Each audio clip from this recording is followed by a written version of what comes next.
Wayne and Jewel. Some love ain't meant to be kept. Welcome to Screwed Love, the place where real romance gets messy, magnetic, and sometimes just a little tragic. In this episode, we dive into the raw, complicated love story of Wayne and Jewel. Two souls who found each other on Tinder, but quickly realized that love doesn't follow rules. Wayne's a grad student in Atlanta trying to find himself. Jewel's a single mom, undocumented turned citizen, healing from a broken marriage. What starts as playful chemistry turns into emotional entanglement, sex, secrets, and soul-stretching decisions. They try to love each other openly, but what happens when freedom gets tangled in jealousy? When other bodies enter the picture, and the distance gets too wide to cross. This is a story about passion, pain, and the quiet courage it takes to let go. If you've ever loved someone while still learning how to love yourself, if you've ever had to choose between comfort and growth, this one's for you. Stay tuned. Because sometimes, love screws you up just enough to make you whole. Let's get into it. This is Screwed Love. Purple Rain. Wayne met Jewel on Tinder during the slow-burning spring of his final semester at Clark Atlanta University. He was buried in practicum hours and research papers, but there was something about her profile, her cropped copper hair, her wild eyes, the caption that read, "Soft where it counts, fire where it hurts." Their first date was at a coffee shop that doubled as a bookstore. Jewel ordered a chai with oat milk and flipped through a poetry collection while waiting. Wayne noticed how her fingers danced on the pages, like they were tasting the words. She talked fast, switched topics like stations. Her laugh hit the air sharp, like glass and honey. She spoke about her daughter, about leaving her marriage, about the way the world looked at her when she didn't smile. Wayne, future social worker, observer by default, noticed the shifts. Her short hair was dyed rose gold that night. He wondered silently, bipolar? Not judgment, just observation. The hair, the way she lit up and shut down in the same breath. She didn't know she was leaking lightning. They didn't kiss that night, but Wayne thought about it the moment she walked away. He wanted to touch the space between her collarbones, wanted to study the shadows under her eyes. The second time they met, it was a walk through Piedmont Park. She wore sunglasses and talked about her Jamaican parents who came from London, but never quite unpacked. She told him about being undocumented, about marrying a man in uniform who gave her safety but never softness, about her daughter who liked to dance barefoot in the kitchen. By the third time, they didn't talk much. Jewel showed up at Wayne's apartment wearing an oversized Prince t-shirt and carrying a bottle of wine that she didn't intend to drink. Purple Rain played low on his TV. The couch hummed beneath them as the rain fell on screen. Jewel tucked her knees under her, then slid one hand to Wayne's thigh like she had a right to be there, like she'd always been there. When she kissed him, it wasn't slow. It was survival. It was years of being seen through and not into. Her mouth tasted like want. Her hands were impatient. Jewel sank to her knees between Wayne's legs, her breath warm on his skin, and everything slowed. The movie flickered. Prince moaned in falsetto in the background, and Wayne forgot his name. There were no words, just the sound of fabric moving and desire unfolding like scripture. Wayne's hand found the back of her neck, not to guide her, but to say thank you. Jewel looked up once, eyes lit like rebellion and devotion all at once. And when he whispered her name, she smiled like she'd already memorized the next page. Replay. Wayne's phone buzzed, but he ignored it. The screen was still cracked from when it slipped off the desk during a practicum last week, but the video playback was clear. He didn't watch it often, just enough to remember the feeling, the sound, the fire in her voice. That night, while Prince moaned in the background and Jewel moved with intention, Wayne had tilted his iPhone just right, capturing the moment like it was art. And in a way, it was. Her hands anchored on his thighs, her eyes daring him to flinch. It wasn't porn. It wasn't performance. It was history. Intimate. Unrepeatable. When she climbed into his lap afterward, flushed and giggling, they both knew the night wasn't over. Jewel was small, barely 5'2", but moved with a strength Wayne admired. She wasn't delicate. She was divine friction. Wayne, solid from months of CrossFit and sleepless internships, steadied her with one hand on the curve of her hip. He reached for the condom without ceremony. No words, just heat and rhythm. When they connected, she gasped into his ear, and Wayne nearly lost it from the sound alone. She wrapped her arms around his neck, legs tight around his waist, and let the moment unravel naturally. She was vocal, unapologetically. She spoke in moans, in half-formed words, in a language Wayne didn't need to understand to respond to. Every sound she made was feedback. Every breath was an invitation deeper. By the time she cried out the second time, nails clawing lightly at his shoulders, Wayne bit down on her collarbone. Not to mark her, but to ground himself. He felt her body flutter around him, her rhythm buckling. He held her still and let her come again, just to see her face. Afterward, they lay tangled in each other's sweat. The TV had long gone silent, looping back to the main menu. Jewel's chest rose and fell against his. She looked up and said, "Don't catch feelings." But her fingers traced invisible shapes on his forearm. Wayne didn't respond. He just kissed her forehead and pulled her closer. She spent the night, body curled into his like a prayer she didn't believe in anymore. By dawn, she was up, quiet, efficient, brushing curls into shape, adjusting her skirt. She had a shift at the law office, the one she barely mentioned, said goodbye with a smirk and a kiss, and left the room smelling like cinnamon and something Wayne couldn't name. They kept in touch. Not every day, not with labels, but when either needed a release of stress, of memory, of hunger, they found their way back. Sometimes Jewel would send a text, "You up?" Sometimes Wayne would reply with just the flame emoji.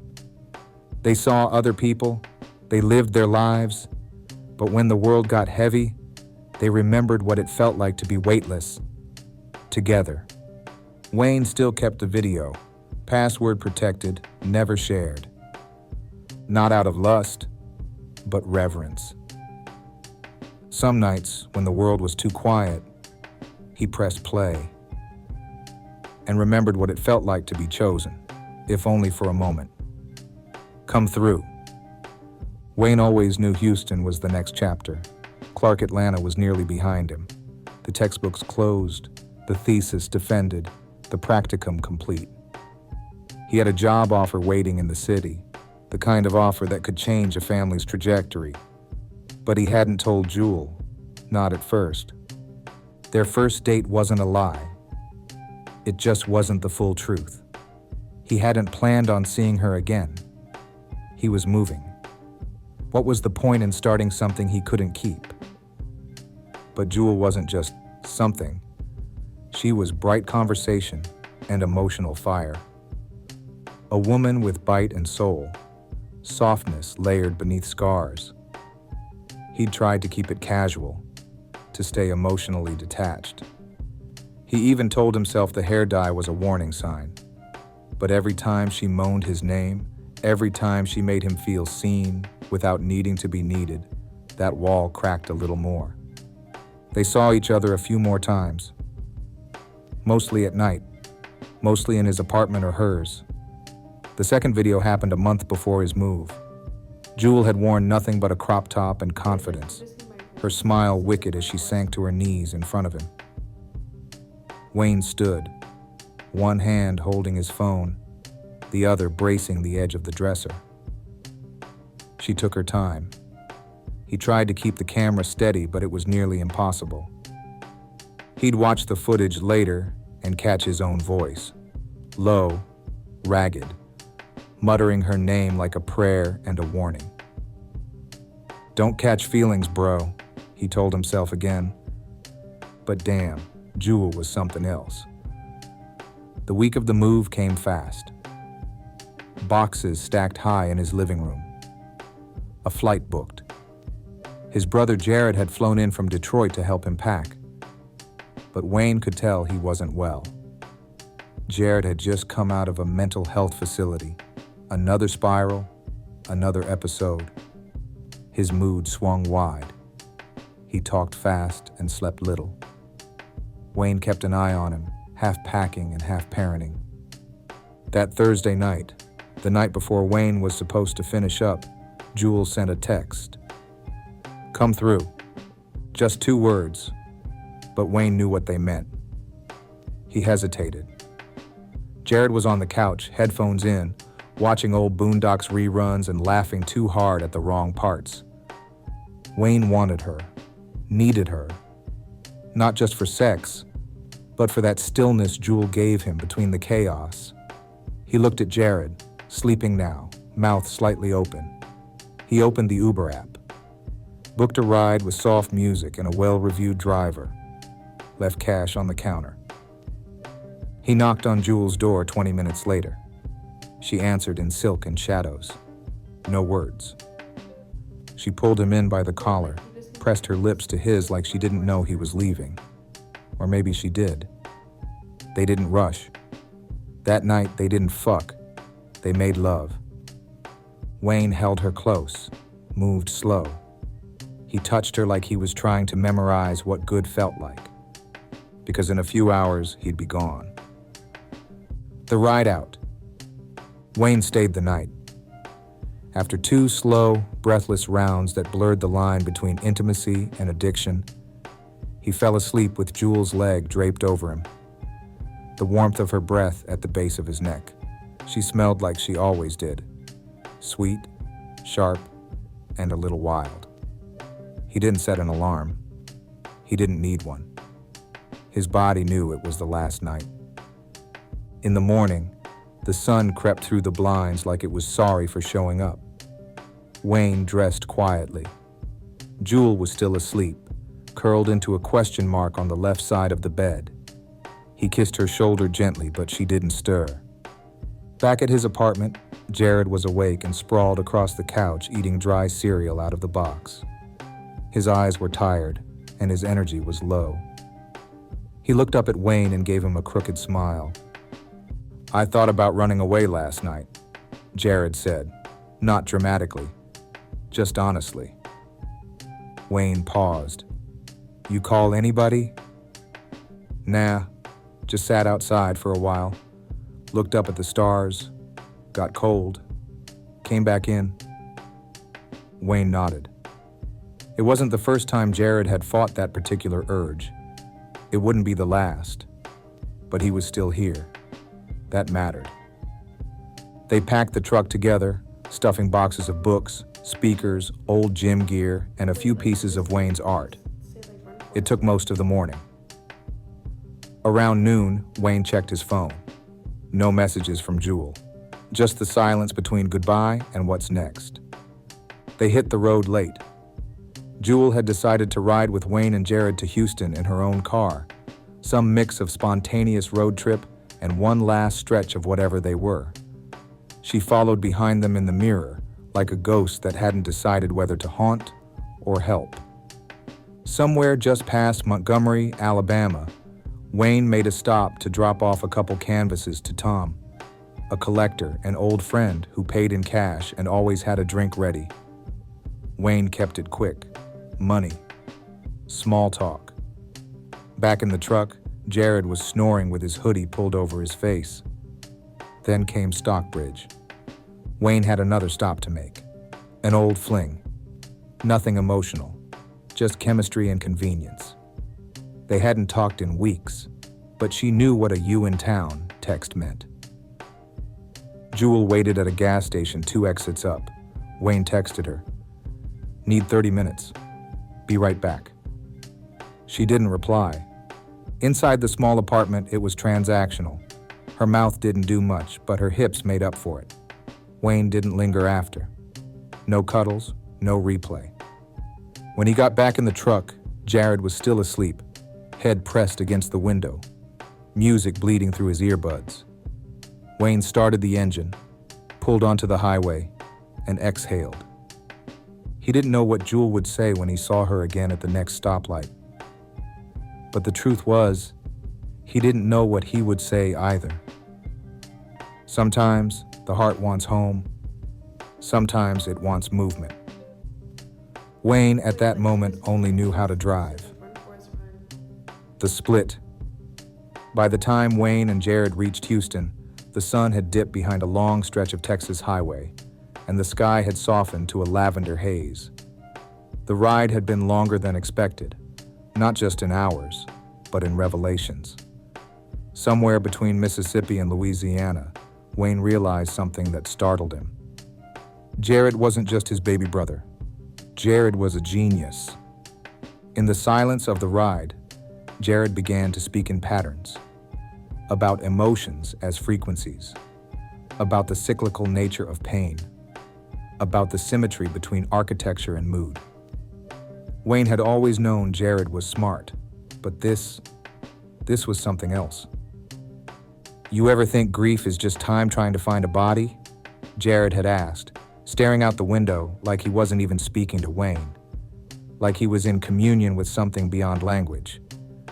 Wayne didn't respond, just nodded. He didn't have the vocabulary to answer that. They reached Houston and moved Wayne's belongings into a dusty storage unit on the east side of town. Then they headed to their Airbnb, a 2-bedroom loft that felt like stepping into another century. The walls were filled with oil paintings and dried flowers, velvet chairs, taxidermy, clocks that ticked but never told the right time. Wayne loved it. It felt like the past and the future had kissed and made this space. That night, things got weird. Wayne had been sitting on the edge of his own identity for a while. He'd always dated women, but he'd also always known there was something unspoken humming beneath his ribs. In Atlanta, he ignored it. In Houston, it echoed. He matched with Hakeem on Tinder. Hakeem was fine, deep brown skin, high cheekbones, and eyes that looked like they could read intentions. They messaged all afternoon. At sunset, Wayne and Jared brewed a pot of mushroom tea. Bad move. At first, it was laughter and colors. Jared danced to music that wasn't playing. Wayne stared at the stained glass lamp in the corner for what felt like an hour. Time blurred. Then Jared's mood cracked. He started pacing, asking questions no one could answer. His tone turned anxious, his movements sharp. Wayne tried to ground him, but his own mind was unraveling too. Then Hakeem arrived. Jared stiffened immediately, his eyes wild, his body language off. Hakeem walked in with grace, but Jared took one look and panicked. He pushed Wayne, hard, and bolted out the door into the night. Wayne sobered instantly. The call to 911 was shaky. The officers found Jared wandering 3 blocks away, barefoot, ranting about angels and water. They gently escorted him to St. Joseph's Mental Hospital. Wayne rode behind in his car. Hakeem never left his side. They waited in silence for hours. Wayne, still half floating from the mushrooms, finally invited Hakeem upstairs. Back at the loft, things blurred again. Hakeem leaned in and kissed Wayne softly. It wasn't rushed. It wasn't aggressive. It was careful. Oral followed. Wayne let his feminine side rise to the surface.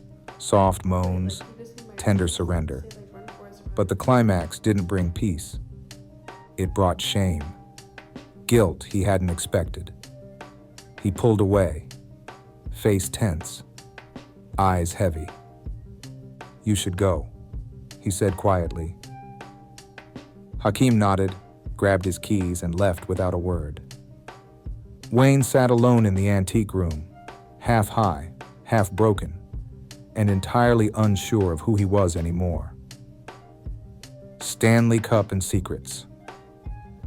Wayne sat in the waiting room of St. Joseph's, jittering his foot, scrolling mindlessly. He hadn't slept much. The trip, the shrooms, the confrontation with himself, it all hung in the air like Houston humidity. When they released Jared, his little brother looked drained but lucid. He gave Wayne a tired grin. "You always pick the weirdest times to experiment." Wayne cracked a smile. "You good?" "I will be," Jared said. "But I think I need to go back home, to Mom's." Wayne didn't argue. They packed Jared's duffel. He put him on a train to Kansas City that afternoon. Jared hugged him hard before boarding. "Don't have sex with your students," Jared said over his shoulder. "I know you." Wayne laughed. "I'm a freshman advisor, not a creep." "Still," Jared smirked, "you got that empathetic manipulator energy." Wayne raised a brow. Jared disappeared into the Amtrak cabin like a prophet returning to exile. Life settled after that. Wayne had already started his new job at Texas Southern University. It was chill, mostly helping freshmen navigate the minefield of first-year courses and campus drama. He wore button-downs and sneakers, gave out tough love, and recommended therapists on the side. One night, bored and curious, he downloaded Hinge. That's where he met Amber. She was all warm tones and direct language, thick curls, earth-toned lipstick, and an energy that felt grounded even through a screen. On their second message exchange, Wayne told her he was still figuring out parts of himself, that his sexuality was a work in progress. Amber didn't flinch. "I like people who know they don't know," she said. Then she dropped something of her own. She had herpes. "The non-transmissible kind," she clarified. "Been through the shame part. Don't carry it anymore." Wayne respected her honesty. They kept talking. Meanwhile, he hadn't cut Jewel off. Their connection was still alive on the Marco Polo app. Video messages at odd hours. Jewel in her car, hair in a new color, telling him about her daughter's dance recital.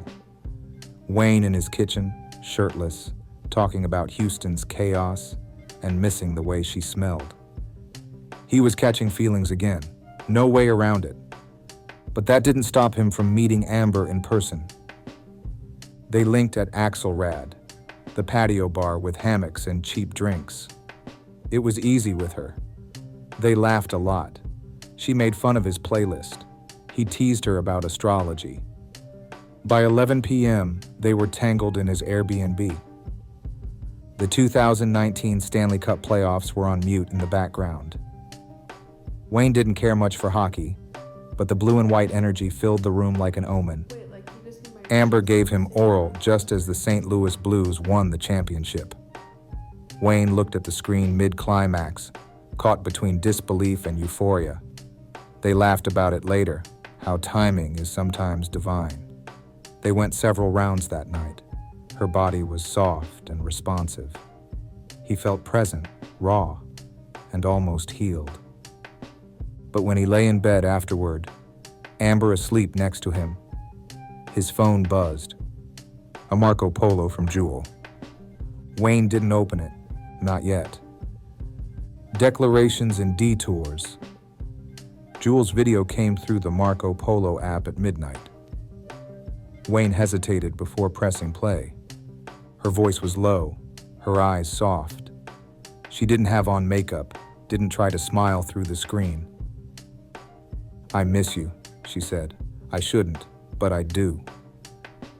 Wayne didn't respond right away. He replayed it twice before opening the app and recording his reply. No edits, no mask. "I caught feelings, Jewel," he said. "It's not just sex with you. It never was." She replied the next morning, just a nod. No words, but that look, like someone trying not to cry in a grocery store aisle, told him everything. Wayne moved into a new Airbnb that week. It was owned by a gay couple, Greg, a social worker, and Luis, a dog handler and part-time realtor. The place felt like a blend of Pinterest and Pride. Big art, soft lighting, herb gardens and teacups.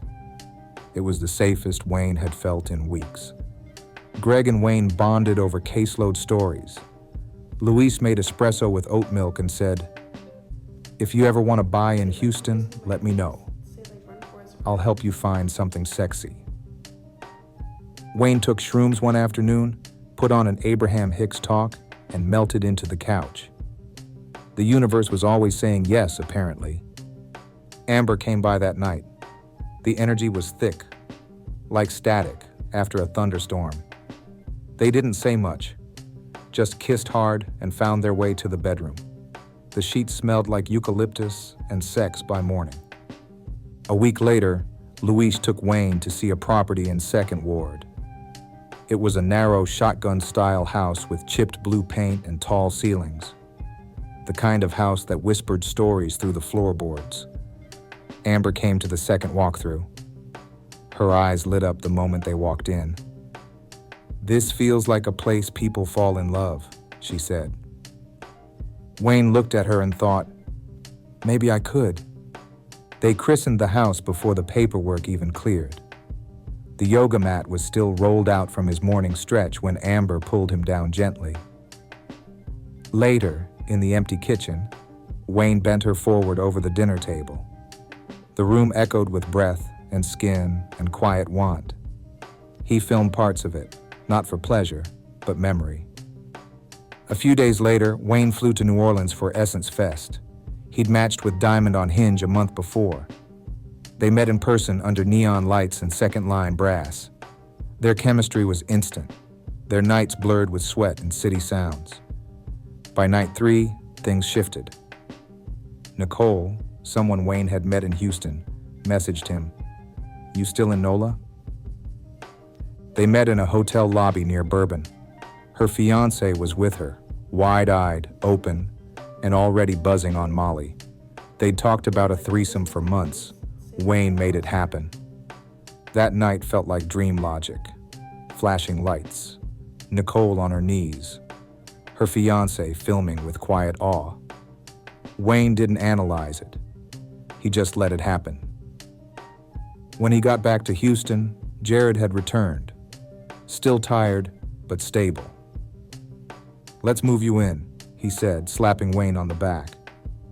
And just like that, Wayne had a house, a brother by his side, and a head full of memories he wasn't sure how to hold.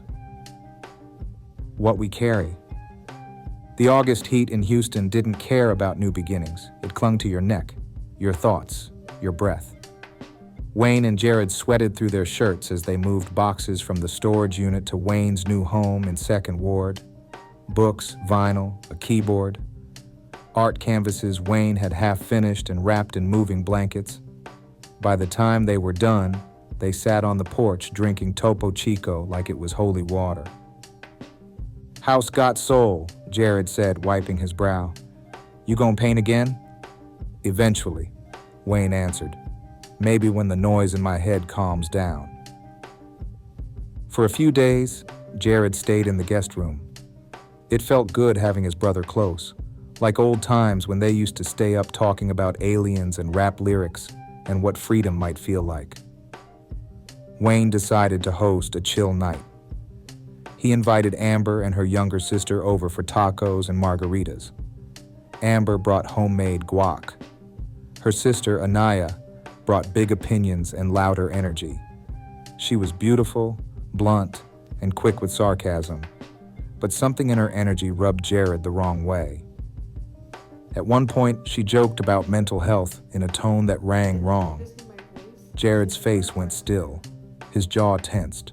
He stood up mid-convo. "I'm gonna shoot around," he said, grabbing his basketball. Wayne caught the shift. He felt the air change. After Jared left, he looked at Amber and Anaya with a soft but serious tone. "Maybe we pick this up another time." They nodded, slightly confused but respectful. Amber kissed him goodbye on the cheek. Anaya didn't say much. Later that night, Jewel popped up on Marco Polo. Her voice was husky, eyes low. "I miss your chaos," she whispered. A couple of weeks before Essence Fest, Wayne had already flown to Atlanta hoping to see her, but she had been out of town that weekend, visiting family. So Wayne linked up with Honey, the artist he'd known before his move. Things between them had always been half finished, half temptation. That night, it became something else entirely. They ended up at a loft with Sankofa, a photographer with dreamy eyes and long fingers who always looked like he was about to recite poetry. The energy was fluid. Bodies collided under candlelight. Nothing was forced. It happened how jazz happens. Unexpected. Alive. True. Wayne hadn't told Jewel about that trip, but he did tell her everything during his second visit to Atlanta. They spent the weekend at her place. Her daughter was with her dad. It was just them, cooking, laughing, doing nothing and everything. On Saturday, they got matching corn on the Cobb tattoos. "Why corn, though?" she asked halfway through the needle buzz. "Because it's sweet, it's seasonal, and nobody else would get it." That night, Wayne finally told her about the threesome in New Orleans. Jewel went quiet, not mad, just processing. She sat cross-legged on the couch, sipping her tea. Then she said, "I've been seeing someone too. Roy. It's not serious, but it scratches an itch." Wayne nodded. "Still miss you, though," she added. They didn't argue. They didn't make rules. They made love instead. Slow and unhurried, as if time didn't have claws. When Wayne flew back to Houston on Monday, his body was still humming from her touch. But deeper than that was something quieter, something closer to sadness. He opened Marco Polo that night but didn't record a message. He just watched the old ones. Her voice, her face, the space between words. In that silence, he didn't know if he was holding on or letting go. Lines we cross. Wayne stared at his phone screen, thumbing through the last few Marco Polos from Jewel. The soft blur of her voice in the background, the flashes of her daughter laughing, the random shots of sunrises from her car. They were still trying to make the open relationship work, in theory. But theory doesn't hold hands. It doesn't touch skin. It doesn't sleep beside you when the weight of the world cracks your shoulders. He and Jewel were doing what they thought was right, trying to love without ownership. But distance didn't just test them. It quietly drained them. Wayne was still seeing Amber. Their chemistry hadn't faded, and the sex was familiar. Safe, in a way. But Jewel hated hearing her name. She didn't say it directly, but her eyes always shifted when Wayne mentioned Houston. Meanwhile, Jewel was still sleeping with Roy. Wayne tried to act cool about it, open-minded, enlightened. But truthfully, it gnawed at him. Roy was a good dad, had stable energy, and probably never downloaded Hinge. During what would become his final trip back to Atlanta, Jewel had her daughter for the weekend. It changed the rhythm. The intimacy became quieter, more hidden. They made love in the early morning, whispering instead of moaning, holding their breath between movements like teenagers sneaking behind closed doors. Afterward, Wayne helped them get ready for the day. They went out to Stone Mountain Park, Jewel's daughter riding Wayne's shoulders at one point, giggling with sticky fingers and cotton candy on her shirt. Wayne took pictures, catching Jewel mid-laugh, mid-glance, mid-forgiveness. It almost felt like a family. Almost. When he flew back to Houston, his chest was heavy, the kind of weight that doesn't hit until wheels touch the tarmac. Back home, life didn't wait. Nicole hit him up 2 nights later. She hadn't been over since the Jeep. That night had been impulsive. Sweat on glass, the sound of skin and leather, the sharp blur of hands and desire. Wayne had taken a picture with one hand on her throat, the other gripping the wheel. This time, it was at his new house. Nicole wore a loose sundress and nervous energy. She kissed him quickly, like it was a dare. They didn't talk much. She straddled him on the couch, the evening humming with tension. Wayne reached for a condom out of habit, but before he could, she shifted, slid down, took him inside her, skin to skin. Wayne froze for a split second. The lack of barrier sent a jolt through him. Nicole, just go with it, she whispered. And he did. But afterwards, something felt wrong, not physically, emotionally. Nicole got dressed in silence. She didn't kiss him goodbye, just said, "Take care," and walked out like the air had changed. Wayne lay back, staring at the ceiling fan, trying to slow his thoughts. The next day, his phone buzzed. It was a number he didn't recognize. "This is Nicole's fiancé. She told me everything. She won't be contacting you again. Don't respond." Wayne read the message twice, then deleted it. He felt the shame crawl in, not just about the sex, about the timing, about Jewel, about whatever he thought open love was supposed to look like. He didn't message Jewel that night, or the next. And for the first time in weeks, he didn't check Marco Polo at all. What was ours? It didn't happen all at once. There wasn't a dramatic phone call or some long text thread with angry paragraphs and blurred lines. Instead, it happened in pieces. Quiet omissions, slower replies. The way Jewel's voice softened into something more distant every time they talked. Wayne noticed it in her eyes first. On a Marco Polo she sent during one of her morning drives, her daughter in the back seat humming along to a cartoon theme. Jewel smiled, but the smile didn't reach her eyes. Something was shifting. He didn't ask right away. He just watched the video again and again. By now, their open relationship was like a net full of holes. What started as a way to honor their independence had become a slow erosion of connection. They both still cared deeply, but care isn't always enough when time, geography, and other bodies are involved. Wayne thought he could handle it. At first, he liked the idea of Jewel having other lovers. It gave him an odd thrill. The idea of her being desired, choosing him anyway. But it never stayed theoretical, especially not with Roy. Roy, with his dependable energy. Roy, who could help her run errands.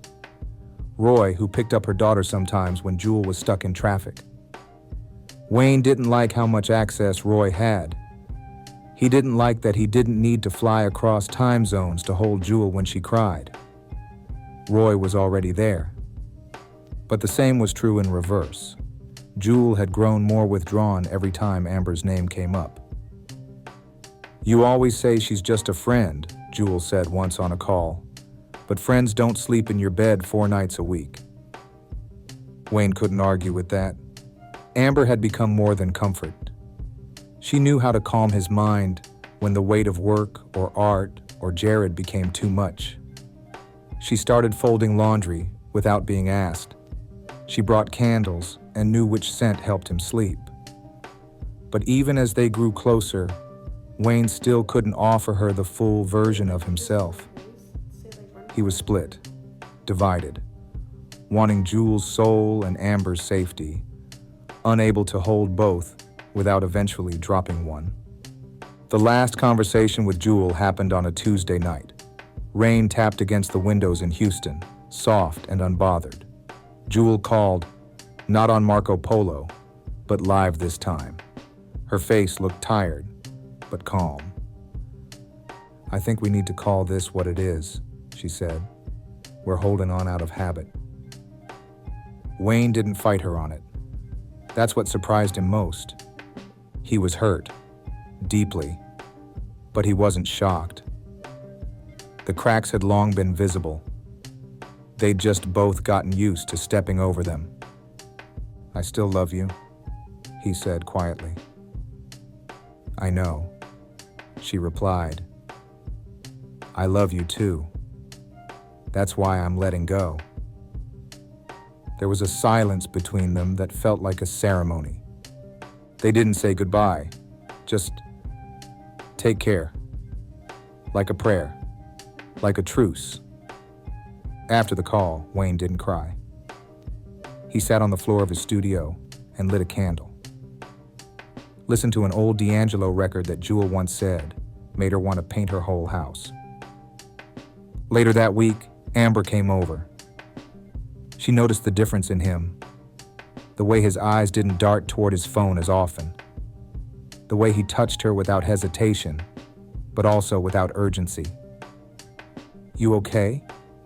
she asked, brushing her fingers along his forearm. "I think so," he said. "I just let go of something I really wanted to hold." She didn't pry. She just leaned in and kissed him like an answer. That night, Wayne slept for 10 hours. No dreams, no tossing. Just rest. Jared stopped by on the weekend. They grilled in the backyard and talked about nothing. Basketball, article the new Kendrick album. "You seem lighter," Jared said. Wayne smiled. "Maybe I finally stopped trying to be everything to everyone." He didn't mention Jewel again.